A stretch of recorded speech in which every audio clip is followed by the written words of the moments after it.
Hello guys, তো নতুন একটা ভিডিও নিয়ে চলে এসেছি। ভিডিওটা প্রথমেই বলে দিচ্ছি, কারণ এখন শোনার সময় নেই যে তোমরা কেমন আছো।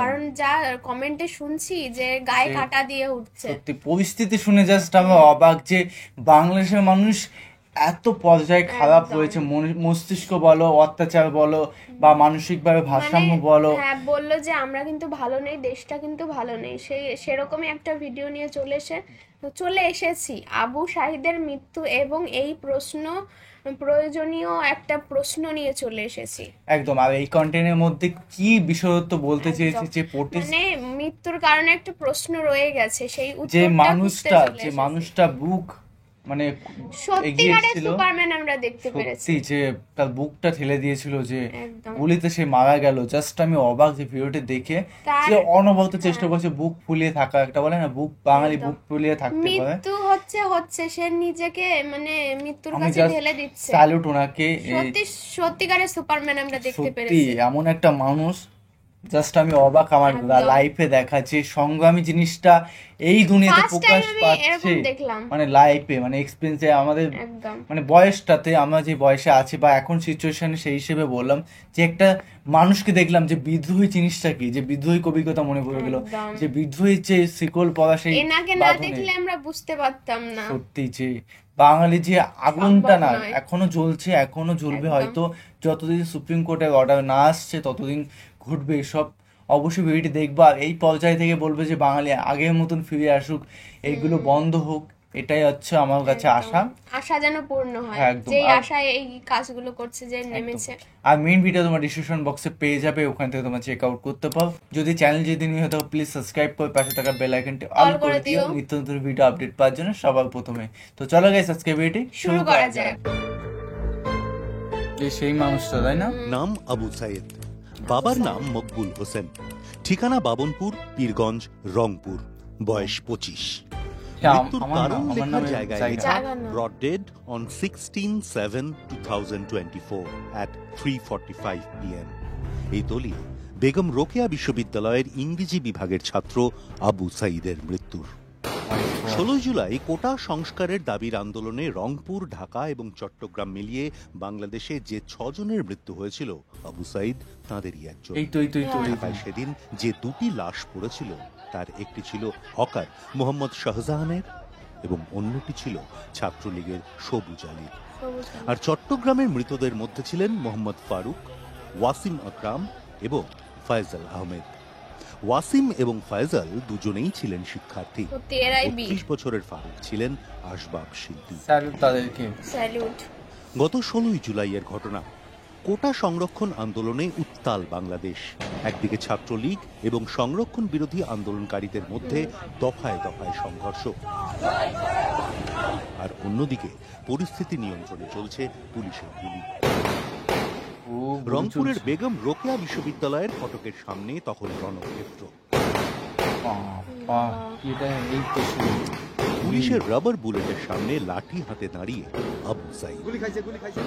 বুক চিতিয়ে দাঁড়িয়ে থাকা ছেলেটা হঠাৎ বসে পড়লেন, আবার উঠে দাঁড়ানোর চেষ্টা, আর পারলেন না। রক্ত বুকে আবু সাঈদ লুটিয়ে পড়লেন রাজপথে। বুলেটের ঠিকানায় লেখা হলো আবু সাঈদের নাম। কি অবস্থা গো, দেখা যায় না।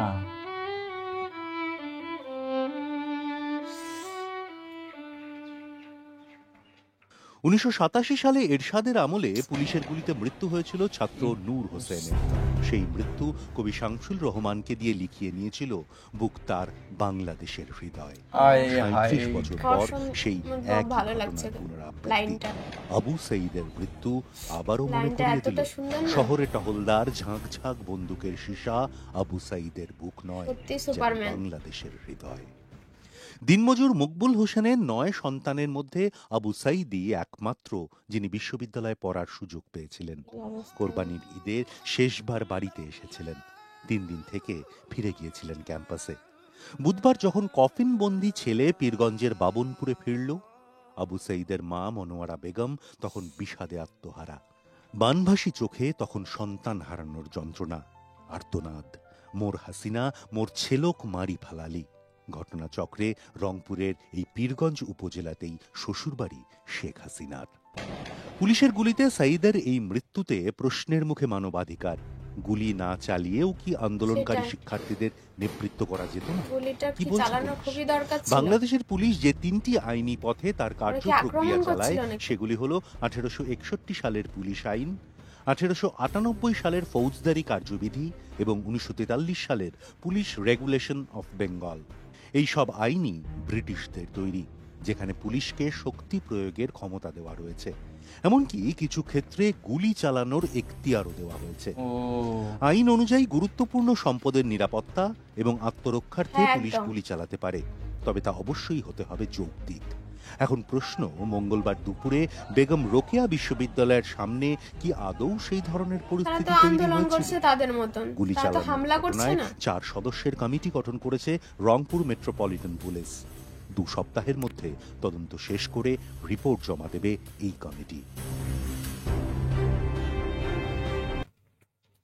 আমি কন্টেন্ট দেখতে দেখতে ভুলে গেছি যে আমি কন্টেন্ট দেখছিলাম। এই মুহূর্তে এরকম সিচুয়েশন যে রিঅ্যাকশন দেওয়ার মতন অবস্থা নেই। কন্টেন্ট শেষ হয়ে গেছে, আমি এক পর্যায়ে দেখেই যাচ্ছি, মানে আমার মনে নেই শেষ হয়েও শেষ হচ্ছে না। মানে আমি জাস্ট ভাবছি যে এটা কি করে সম্ভব যে তুমি যদি আক্রমণ না করো, তোমাকে কেন ফালতু ফালতু গুলি চালাবে? এই সিচুয়েশনটা ঘটেছিল, ওই মুহূর্তে গুলি চালানোর কোনো সিচুয়েশনই ছিল না।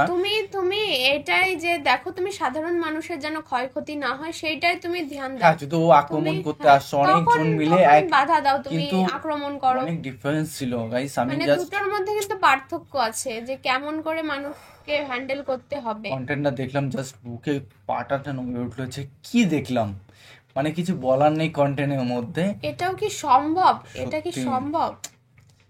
কি বলবো গাইস, কন্টেন্টের মধ্যে আর কিছু বলার নেই।